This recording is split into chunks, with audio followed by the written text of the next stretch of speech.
Hello friends and dear students, आज का हमारा टॉपिक है एरोमेटिक कार्बोक्सिलिक एसिड। तो इस पूरे वीडियो में हम लोग देखेंगे एरोमेटिक कार्बोक्सिलिक एसिड क्या होता है, उसकी एसिडिटी किस प्रकार से डिफाइन की जा सकती है, या एरोमेटिक रिंग के ऊपर कोई अगर सब्स्टिट्यूशन लगा हो तो वो एसिडिटी पर क्या इफेक्ट डालता है। ये सब कुछ हम लोग डिटेल में देखेंगे। मैं हूं डॉक्टर प्रजन शुक्ला। चलिए शुरू करते हैं। एरोमेटिक एसिड हम उन कंपाउंड्स को कहते हैं जहां पर एक या एक से ज़्यादा कार्बोक्सिल ग्रुप जो है वो प्रेजेंट हो। कार्बोक्सिल ग्रुप मतलब COOH ग्रुप, या आप कह सकते हैं C double bond OOH group, जो कि डायरेक्टली अटैच होता है कहां पर, एरोमेटिक रिंग के ऊपर। अगर एरोमेटिक रिंग के ऊपर डायरेक्टली COH ग्रुप लगा हुआ है, एक से ज़्यादा है, तो आप उसी को क्या कहेंगे, एरोमेटिक एसिड कहेंगे। अगर इनके नाम की बात करें तो हम लोग इनका जो सबसे बेसिक जो एरोमेटिक एसिड होती है उसको हम कहते हैं बेंजोइक एसिड, और इनके जो नाम हैं वो बेंजोइक एसिड के डेरिवेटिव के रूप में रखे जा सकते हैं, कुछ एक स्पेशल टाइप के नाम को छोड़ करके। जैसे कुछ एग्जाम्पल्स हम लोग ले लें। यहाँ पर सबसे जो सिंपलेस्ट आपके सामने दिख रहा है aromatic acid, that is benzoic acid, जहाँ पे बेंजीन रिंग के ऊपर COH ग्रुप डायरेक्टली जुड़ा हुआ है, जिसको हम क्या कहते हैं, बेंजोइक एसिड। अब अगर इसके ऊपर कोई और सब्स्टिट्यूएंट लगे हों, जैसे OH ग्रुप लगा हुआ है ऑर्थो पोजीशन पे, तो हम इसको ऑर्थो हाइड्रोक्सी बेंजोइक एसिड कह सकते हैं जनरली, लेकिन इसका एक जनरल नाम है सैलिसिलिक एसिड, और इस रूप में ये पेन रिलीवेंट के रूप में हम लोग यूज करते हैं एसिटाइल सैलिसिलिक एसिड को, एज एस्प्रिन वगैरह, वो सब आप सब जानते हैं। तो सैलिसिलिक एसिड भी हम इसको क्या कह सकते हैं। इसी तरीके से जो हमारा ऑर्थो पोजीशन पे अगर NH2 ग्रुप लगा हो तो हम इसको अमीनो बेंजोइक एसिड जो है वो कहते हैं, ऑर्थो अमीनो बेंजोइक एसिड, या फिर हम इसको कह सकते हैं एंथानिलिक एसिड। ये इसका कॉमन नेम है जो कि बहुत ज़्यादा फेमस है, इसलिए ये भी मैं आपको बता दे रहा हूँ। मेटा पोजीशन पे यहाँ पर देखिए नाइट्रो ग्रुप लगा हुआ है, इसीलिए इसको हम क्या कहेंगे, मेटा नाइट्रो बेंजोइक एसिड। और यहाँ पे पैरा पोजीशन पे ब्रोमो ग्रुप लगा है, इसलिए इसका नाम क्या है, पैरा ब्रोमो बेंजोइक एसिड। अब कुछ स्पेशल, जैसे मैंने कहा, अगर टॉल्वीन के ऊपर COH ग्रुप लगा हो तो उसे हम क्या कहते हैं, ऑर्थोटॉल्विक एसिड, इसको ऑर्थोटॉल्विक एसिड बोलते हैं। इसको फिर बेंजोइक एसिड नाम नहीं देते क्योंकि ये टॉल्वीन हम इसको बोलते हैं, इसको बेंजीन बोलते नहीं, इसलिए।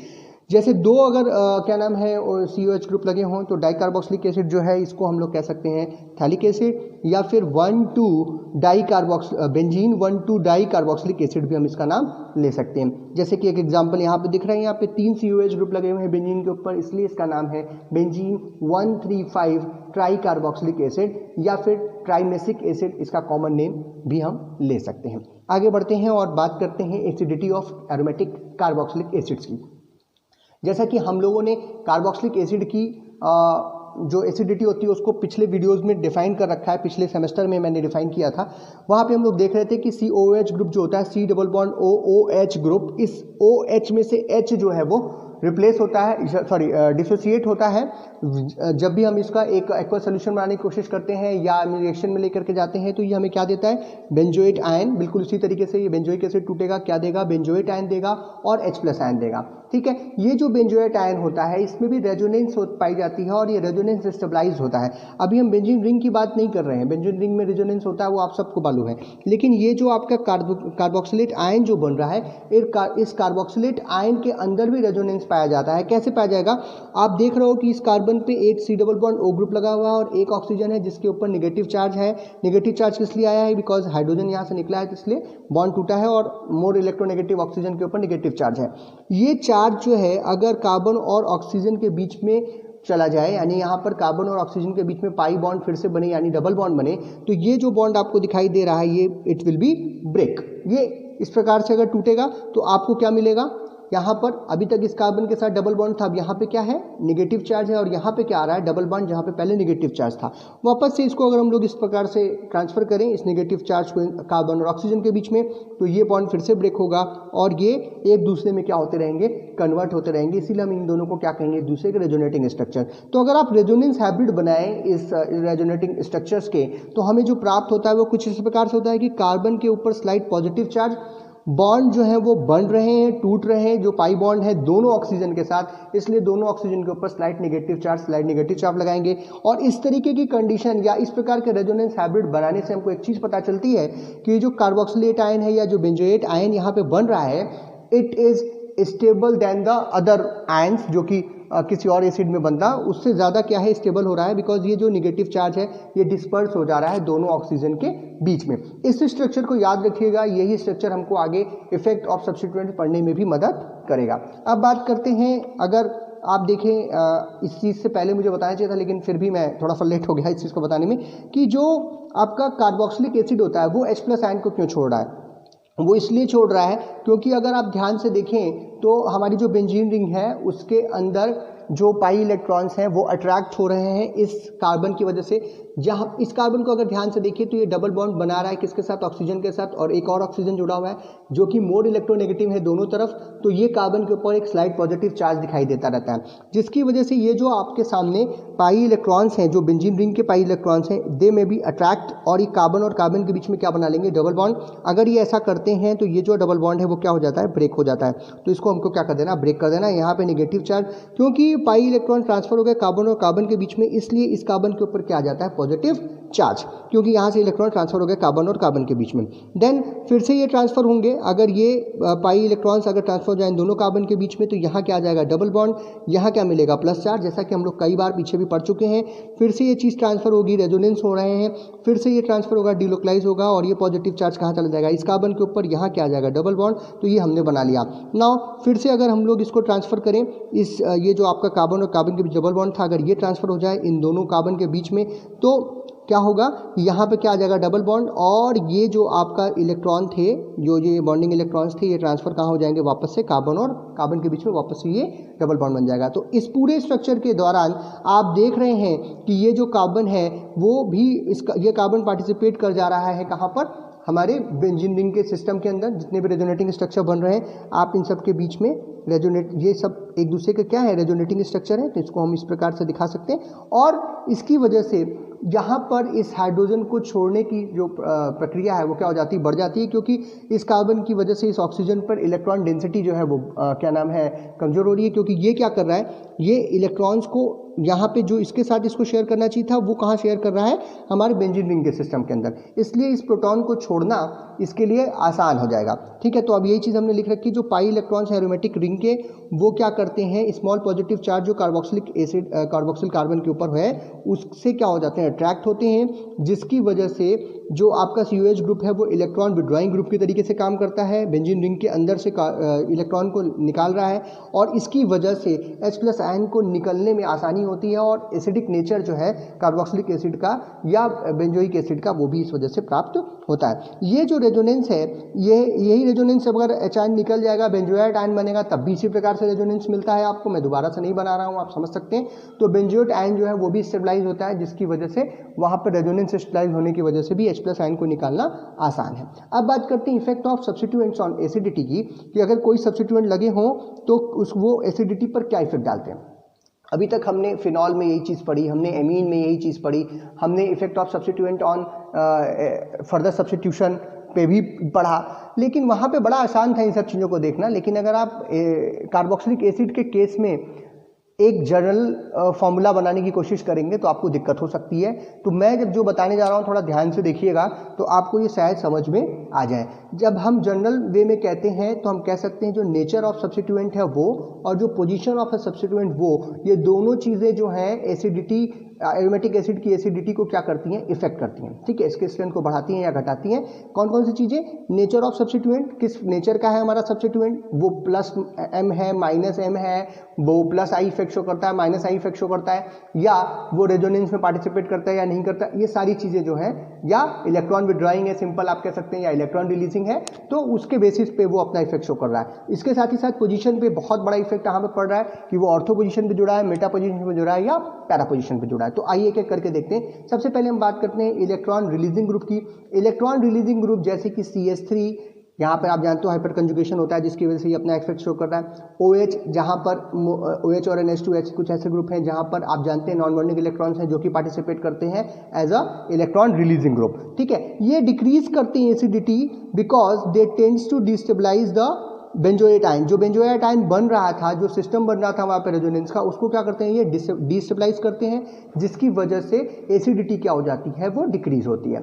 बट ऐसा हर बार नहीं होता, कुछ केस में पैरा पोजीशन पे ही ये इफेक्ट हमको देखने को मिलता है, मेटा और ऑर्थो पोजीशन पे देखने को नहीं मिलता है, जैसे कि OH और OCH3 में। ऐसा क्यों होता है भी हम आगे देखेंगे। तो हम क्या कहना चाह रहे थे, सिंपल एक जनरल वे में आप समझिए कि अगर हमारी बेंजीन रिंग के ऊपर या एरोमेटिक रिंग के ऊपर कुछ ऐसे ग्रुप लगे हैं जो कि इलेक्ट्रॉन रिलीजिंग ग्रुप हों, तो वो डिस्टेबलाइज करते हैं यहाँ पर जो कार्बोक्सिलेट आयन बनने वाला है उसको, जिसकी वजह से एसिडिक स्ट्रेंथ क्या हो जाती है, कम हो जाती है। जबकि इलेक्ट्रॉन विड्रॉइंग ग्रुप जो हैं जस्ट अपोजिट होते हैं इसके, जैसे कि CN ग्रुप है, NO2 है, CHO है। हम सब ने इसको देखा कि ये सब इलेक्ट्रॉन को कैरी और फॉरवर्ड कर सकते हैं क्योंकि जो की एटम्स हैं इनके ऊपर स्लाइट पॉजिटिव चार्ज जो है वो प्रेजेंट रहता है, जिसकी वजह से रिंग के इलेक्ट्रॉन को ये बाहर की तरफ जो है वो निकाल सकते हैं, अपने ऊपर ले सकते हैं।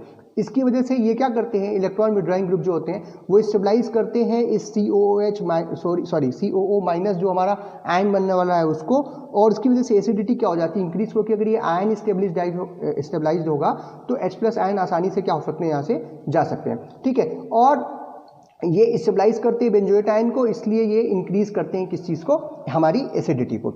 अब बात करते हैं कि इन दोनों ग्रुप को अगर हम लोग ध्यान से देखें, दोनों चीज़ों को एक साथ हम जनरल वे में देख रहे हैं, एक ही साथ देखने की कोशिश करेंगे, अलग अलग हेडिंग में नहीं। तो अगर आप देखिए, जैसे मैंने एक एग्जांपल लिया है इलेक्ट्रॉन रिलीजिंग ग्रुप का, जैसे OH ग्रुप है। OH ग्रुप को जब हमने ध्यान से देखिएगा, जैसे अभी तक अभी आप पढ़ते आ रहे थे, ये अपने इस इलेक्ट्रॉन को जो कि नॉन बॉन्डिंग इलेक्ट्रॉन है, अगर इसको ट्रांसफ़र कर दे कहाँ पर, कार्बन और ऑक्सीजन के बीच में यहाँ पे बॉन्ड बनाने में, तो यहाँ क्या हो जाएगा, डबल बॉन्ड। और ये जो बॉन्ड आपका बना हुआ था कार्बन और कार्बन के बीच में क्या होता है, ब्रेक होता है, जिसकी वजह से यहाँ पे आपको क्या मिल रहा है, नेगेटिव चार्ज, यहाँ पे क्या मिल रहा है, डबल बॉन्ड। जैसा कि हम लोग बार बार पढ़ते आ रहे थे, जब हमने फिनॉल पढ़ा था तब भी हमने ये चीज़ देखी थी। तो ये चीज़ फिर से होगी, और फिर से यहाँ पे आप देखिए एक कंडीशन बनेगी, ये जो नेगेटिव चार्ज हैं ये क्या होंगे, डिस्पर्स होंगे इन दोनों कार्बन के बीच में, यहाँ पे क्या आ जाएगा, डबल बॉन्ड।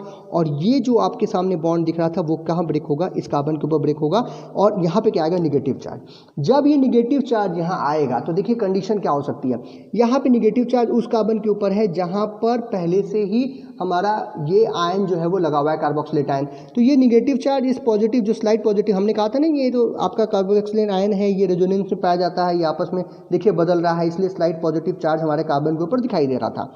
तो यहाँ पे निगेटिव, यहाँ पे पॉजिटिव, भाई अट्रैक्शन हो जाएगा। यहाँ पे डबल बॉन्ड अगर बना तो ये देखिए कुछ इस प्रकार से हो जाएगा कि दोनों ऑक्सीजन के ऊपर नेगेटिव चार्ज आ जाएगा, और जो हमारा रेजोनेंस बन रहा था कार्बोक्सिलिक आयन के ऊपर वो क्या हो जाएगा, डिस्टर्ब होगा। रेजोनेटिंग स्ट्रक्चर इसका जो रेजोनेंस हाइब्रिड बना था वो क्या होगा, डिस्टर्ब होगा। ये डीस्टेबलाइजेशन करने की कोशिश करेगा, क्यों, क्योंकि इलेक्ट्रॉन डेंसिटी जो है वो इस कार्बन के ऊपर क्या हो रही है, इंक्रीज कर रही है। इसकी वजह से जो पोलैरिटी बन रही थी, यहाँ पर देखिए एक पोलैरिटी बन रही थी, वो पोलैरिटी क्या हो जाएगी, डिक्रीज होगी। और इस पोलैरिटी के डिक्रीज होने की वजह से जो एसिडिटी है वो भी क्या हो जाएगी, डिक्रीज होगी, जब भी कभी हमारे इस तरीके के ग्रुप लगे हों जो कि इलेक्ट्रॉन रिलीजिंग होते हैं। अब बात करते हैं इलेक्ट्रॉन विड्रॉइंग ग्रुप की। अगर इलेक्ट्रॉन विड्रॉइंग ग्रुप लगे हों, जैसे कि यहाँ पे आपको दिखाई दे रहा है, तो सेम चीज़ यहाँ पे भी है, सेम वैसा ही ग्रुप है, लेकिन जब इसको हमने ध्यान से देखा तो ये क्या करता है कि ये कुछ ऐसा कर सकता है कि ये इलेक्ट्रॉन को अपने पास आकर्षित करता है। इस आकर्षण की वजह से ये क्या करेगा, इस इलेक्ट्रॉन को अगर ये जब ये यहाँ पे ट्रांसफर करेगा तो ये क्या होंगे, टूटेंगे, यहाँ पे आ जाएगा नेगेटिव चार्ज, और यहाँ पे क्या बनेगा, डबल बॉन्ड। जब ये बॉन्डिंग इलेक्ट्रॉन्स या पाई इलेक्ट्रॉन ट्रांसफर जाएंगे कार्बन और नाइट्रोजन के बीच में, तो इस कार्बन पे क्या आ जाएगा, पॉजिटिव चार्ज।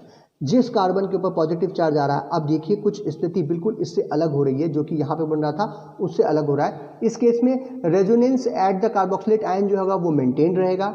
अब देखिए यहाँ पर बॉन्ड बनने की कोई संभावना नजर नहीं आ रही, क्योंकि दोनों सेम चार्ज बन रहे हैं, इसलिए एक दूसरे को रिपेल करेंगे।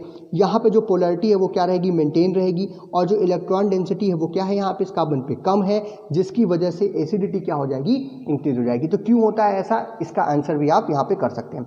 अब देखिए कुछ बातें और भी हैं, उनको भी ध्यान देना जरूरी है। ऐसा नहीं है कि हर बार इलेक्ट्रॉन विड्रॉइंग ग्रुप होगा, तो एसिडिटी तो बढ़नी ही है, लेकिन अगर रिलीजिंग ग्रुप होता है तो कुछ चीज़ें बदल जाती हैं just because of the inductive effect. जैसे कुछ ग्रुप है, OH है, OCH3 ग्रुप है, अगर ये पैरा पोजिशंस पे होते हैं तो इलेक्ट्रॉन रिलीजिंग जो मेसोमेरिक इफेक्ट पड़ रहा था, जिसको हम इलेक्ट्रॉन रिलीजिंग ग्रुप बोल रहे हैं, वो क्या करता है, डोमिनेट करता है किसके ऊपर, इंडक्टिव इफेक्ट के ऊपर। इंडक्टिव इफेक्ट मतलब जो हमारा ये -I इफेक्ट है, क्योंकि ये जितने भी ग्रुप होते हैं, देखिए यहाँ पर मोर इलेक्ट्रोनेगेटिव एटम लगा हुआ है, तो ये इंडक्टिव इफेक्ट भी शो कर सकता है। लेकिन यहाँ पर मेसोमेरिक इफेक्ट जो होता है, जब पैरा पोजीशन पे ये लगे होते हैं OH और OCH3, तो एसिडिटी को क्या करते हैं, डिक्रीज करते हैं। क्यों, क्योंकि इंडक्टिव इफेक्ट तब वहाँ पे किसी काम का नहीं रहता। बट एट मेटा पोजिशन ये इन ग्रुप के जो इलेक्ट्रॉन विड्रॉइंग ग्रुप है, जो आपका एक्शन है, यानी कि +- I इफेक्ट, वो क्या करता है, वो डोमिनेट करता है, ठीक है। इसके डोमिनेशन की वजह से जो रेजोनेंस इफेक्ट है या जो मेसोमेर इफेक्ट है वो कम हो जाता है। और इनको चाहिए क्या था, OH ग्रुप को और OCH3 ग्रुप को, क्योंकि ये इलेक्ट्रॉन रिलीजिंग ग्रुप थे, तो इनको चाहिए था कि एसिडिटी कम करते, लेकिन ये एसिडिटी को क्या कर देते हैं, थोड़ा सा इंक्रीज कर देते हैं in the reference of this para position, ठीक है। और जब ये ऑर्थो पोजिशंस पर लगते हैं तो एसिडिक स्ट्रेंथ और ज़्यादा बढ़ जाती है। उसका क्या कारण है, उसका कारण है क्योंकि जब भी ये कार्बन, और देखिए यह तुम्हारा कार्बोक्सिलिक आयन था, सॉरी कार्बोक्सिलिक ग्रुप था, और इसी के साथ जो है यहाँ पर OH ग्रुप लगा हुआ है। तो जब आप इस H को देखिए, ये क्या H क्या कर सकता है, इस कार्बन इस ऑक्सीजन के साथ क्या बना सकता है, हाइड्रोजन बॉन्ड। अगर ये इसके साथ हाइड्रोजन बॉन्ड बनाएगा तो इस H+ आयन को निकलने में क्या हो जाता है, मदद मिलती है। तो सैलिसिलिक एसिड जो है वो जहाँ पर ऑर्थो सैलिसिलिक एसिड जो है वो क्या है हमारा क्या नाम है, सैलिसिलेट आयन जो बना रहा है वो स्टेबलाइज है due to the intermolecular hydrogen bonding. इसलिए जो ऑर्थो पोजीशन पे OCH3 या OH ग्रुप लगा होता है वो मोर एसिडिक होता है देन द पैरा पोजीशन और मेटा पोजीशन, और कई बार तो ये एसिडिटी क्या कर रहा है, इंक्रीज कर रहा है देन द बेंजोइक एसिड। अभी हम लोग इसका एक कंपैरिजन आगे देखेंगे तो हमें और क्लियर हो जाएगा। आगे बढ़ते हैं और देखते हैं इफेक्ट्स ऑफ हैलोजन के बारे में बात करें। हैलोजन ग्रुप, जैसा कि हमने पहले ही कहा, हैलोजन ग्रुप में भी दोनों इफेक्ट शो करने को मिलते हैं। यहाँ ये इलेक्ट्रॉन रिलीजिंग होता है due to its non bonding electron, but inductive effect भी यहाँ पे शो करता है। लेकिन in the case of halogen, जैसे Cl, Br, F, फ्लोरीन जो भी कुछ हैं, ये सब के सब जो हैं वो इंडक्टिव इफेक्ट इनका बहुत हाई होता है। इलेक्ट्रॉन को कैरी करने की जो क्षमता है वो बहुत ज़्यादा होती है, इलेक्ट्रोनेगेटिविटी इनकी ज़्यादा है, इसलिए इंडक्टिव इफेक्ट भी इनका ज़्यादा है। ये स्ट्रॉन्गर हो जाता है देन द रेजोनेंस इफेक्ट, इसकी वजह से, या इलेक्ट्रॉन रिलीजिंग इफेक्ट आप कह सकते हैं, उससे ज़्यादा हो जा रहा है हमारा इंडक्टिव इफेक्ट, जिसकी वजह से हैलोजन ग्रुप जो है वो ऑलवेज एसिडिटी को इंक्रीज करते हैं इन the case of aromatic acids. Ortho effect, अब देखिए एक बहुत ही खास बात है, ऑर्थो सब्स्टिट्यूशन अगर लगा हो एरोमेटिक रिंग के ऊपर, बिल्कुल फर्क नहीं पड़ता कि वो इलेक्ट्रॉन विड्रॉइंग ग्रुप है या इलेक्ट्रॉन रिलीजिंग ग्रुप, वो हमेशा क्या करता है, एसिडिटी को इंक्रीज ही करता है। जैसे OH और CH3 के केस में हमने देखा, हैलोजन ग्रुप के केस में हमने देखा, या कोई भी ग्रुप हो, वहाँ पर क्या होता है, जनरल वे में ज़्यादातर समय पर ऐसा होता है कि इलेक्ट्रॉन विड्रॉइंग ग्रुप हो या इलेक्ट्रॉन रिलीजिंग ग्रुप हो, उनके नेचर से कोई फर्क नहीं पड़ता, एसिडिटी हमेशा क्या हो जाती है, इंक्रीज हो जाती है। इस इफेक्ट को हम क्या कहते हैं, ऑर्थो इफेक्ट कहते हैं। और कुछ लोग इसको एक्सप्लेन करते हैं with the help of steric hindrance, की दोनों ग्रुप पास पास आ रहे हैं, बल्कीनेस हो रही है जिसकी वजह से एसिडिटी बढ़ रही है, बट एग्जैक्ट रीजन जो है आज भी नहीं पता कि ऐसा क्यों हो रहा है। जैसे OH के केस में हमने बताया कि हाइड्रोजन बॉन्डिंग बन रही है, वैसे अलग अलग केस में अलग अलग चीजें भी हो सकती हैं। अब बात करें अगर comparison of acidity with the help of different जो ग्रुप लगे हुए हैं उनके साथ, तो हम कुछ बेटर अंडरस्टैंड कर सकते हैं। जितनी बातें अभी हमने की उन सबको आप सार के रूप में इस टेबल के अंदर देख सकते हैं। जैसे हमने कहा कि जो K वैल्यू यानी एसिडिटी कांस्टेंट जिसका जितना ज़्यादा होता है उतनी ज़्यादा वो एसिडिक होता है, ये हम लोगों को पता है पहले से ही। तो K value of benzoic acid is 6.3 into 10 के पावर -5, ठीक है। अब देखते हैं कि क्या होता है अगर नाइट्रो ग्रुप लगा हुआ है। नाइट्रो ग्रुप कौन सा ग्रुप होता है, ये वो ग्रुप है जो कि इलेक्ट्रॉन विड्रॉइंग है, ठीक है। तो इलेक्ट्रॉन विड्रॉइंग इन नेचर होने के बावजूद इनको क्या करना चाहिए, एसिडिटी बढ़ानी चाहिए। बिल्कुल सही काम कर रहे हैं ये जो पैरा पोजीशन पे लग रहे हैं, तो 30 इंटू 10 के पावर -5 है। मेटा पोजीशन पे लग रहे हैं तो इट इज़ 32 इंटू 10 के पावर -5, और ऑर्थो पोजीशन पे लग रहे हैं तो इट इज़ बहुत ज़्यादा, इससे बहुत ज़्यादा बन रहा है। देख रहे हैं आप 100 गुने से भी ज़्यादा, इट इज़ 670 इंटू 10 के पावर -5। यहाँ कई 5 गुना, यहाँ 5-5 गुना बढ़ रहा था, लेकिन यहाँ पे 100 गुना जो है ऑर्थो पोजीशन पे जब NO2 ग्रुप लगेगा तो बढ़ेगा। हमने पहले ही कहा NO2 group is electron withdrawing group, तो वो क्या करता है, एसिडिटी को बढ़ा देता है। आपके सामने दिख रहा है कि K वैल्यू बढ़ रहा है, यानी कि एसिडिटी भी क्या हो रही है, बढ़ रही है। क्लोरो ग्रुप में भी हमने कहा कि वो भी एसिडिटी बढ़ाता है, जैसे कि पैरा पोजीशन पे लगा हो तो 10.3 इंटू 10 के पावर -5, मेटा पे लगा हो तो 15.1 इंटू 10 के पावर -5, यानी दोनों जगह पर ये बेंजोइक एसिड से ज़्यादा है। और ऑर्थो के केस में मैंने पहले ही कहा कि बहुत ज़्यादा हो जाता है, तो इट इज़ 120 इंटू 10 के पावर -5। मिथाइल ग्रुप की बात करें तो ये एक इलेक्ट्रॉन रिलीजिंग ग्रुप है, लेकिन तब भी देखिएगा ध्यान से, पैरा पोजीशन पे तो कम कर रहा है एसिडिटी, 4.2 है, जबकि बेंजोइक एसिड की 6.3 थी। मेटा पोजीशन पे लगा तब भी कम कर रहा है, 5.4 इंटू 10 के पावर -5 है। लेकिन जब ऑर्थो पोजीशन पे लग रहा है तो ड्यू टू स्टेरिक हिंड्रेंस ये क्या कर दे रहा है 12.4 इंटू 10 के पावर -5 के रूप में एसिडिटी को क्या कर दे रहा है, बढ़ा दे रहा है। हाइड्रोक्सी ग्रुप की बात करें तो हाइड्रोक्सी ग्रुप में भी मैंने कहा कि पैरा पोजीशन पे अगर लगा हुआ है तो आप देख रहे हो 2.6 इंटू 10 के पावर -5 यानी कि अपने नेचर के हिसाब से काम कर रहा है, इलेक्ट्रॉन रिलीजिंग ग्रुप है, एसिडिटी को कम कर रहा है। लेकिन मेटा पे और पैरा पोजीशन पे देखिए एसिडिटी को क्या कर रहा है, बढ़ा रहा है। यहाँ पे इसलिए बढ़ा रहा है क्योंकि यहाँ पे इंडक्टिव इफेक्ट अपना काम शो कर दे रहा है। इंडक्टिव इफेक्ट जो है रेजोनेंस इफेक्ट के ऊपर लग जा रहा है, जिसकी वजह से 8.3 इंटू 10 के पावर -5 जो है के वैल्यू निकल करके आ रही है। जैसा मैंने अभी OH ग्रुप को पढ़ते समय हमने देखा था कि मेटा पोजीशन पे क्या होता है, इंडक्टिव इफेक्ट जो है वो भारी हो जाता है रेजोनेंस इफेक्ट के ऊपर, इसलिए Meta hydroxy phenol carboxylic acid is more acidic then the benzoic acid. ठीक है, और ऑर्थो वाला तो बार बार हम कह रहे हैं कि वो ज़्यादा हो ही रहा है। But in the case of amino देखिए, अमीनो ग्रुप एक इलेक्ट्रॉन रिलीजिंग ग्रुप है, ये बिल्कुल फॉलो करेगा। इलेक्ट्रॉन रिलीजिंग ग्रुप होने की वजह से ये एसिडिटी को क्या कर रहा है, कम कर रहा है। ऑर्थो पोजीशन पे भी क्या कर दे रहा है, कम कर दे रहा है। तो ये कुछ एक्सेप्शंस हैं जो ऑर्थो पोजीशन पे होने के बावजूद भी एसिडिटी को क्या कर दे रहे हैं, कम कर दे रहे हैं। तो ये था आज का हमारा टॉपिक, जहाँ पे हमने देखा कि एसिडिटी आप किस प्रकार से कार्बोक्सिलिक एसिड की डिफाइन कर सकते हैं और कार्बोक्सिलिक एसिड क्या होते हैं, उनका नाम किस प्रकार से लिखा जाता है। और अगर जो ग्रुप लगे हों तो यहाँ थोड़ा सा कंफ्यूजन ढेर सारा है, कई सारी किताबों में बहुत कुछ लिखा हुआ है और आप कंफ्यूज हो सकते हैं। तो मैंने उसको शॉर्ट में एक तरीके से उसको अंडर क्लासिफिकेशन करके कि किस प्रकार से आप उसको समझ पाएँ और उसका जो है एक कंपैरिजन करिए उसकी के वैल्यू से, तो आपको वो चीज़ें भी डिफाइन करने में क्या हो जाएंगी, आसानी होगी।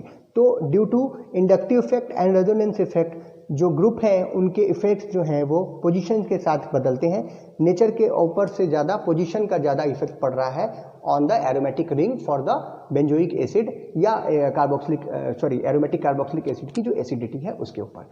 तो ये था आज का हमारा टॉपिक। अगर इससे रिलेटेड कोई भी क्वेश्चन हो तो आप कमेंट बॉक्स में पूछिएगा, मैं आंसर करने की कोशिश करूँगा। और इसका जो PDF है वो आपको डिस्क्रिप्शन में मिल जाएगा, वहाँ से आप इसको निकाल सकते हैं, डाउनलोड कर सकते हैं। और अगर ये वीडियो आपको पसंद आए तो इसको लाइक कीजिए, अपने फ्रेंड्स में इसको शेयर कीजिए। चैनल में अगर आप नए हो तो इसको सब्सक्राइब कीजिए और वीडियो को देखने के लिए बहुत बहुत धन्यवाद।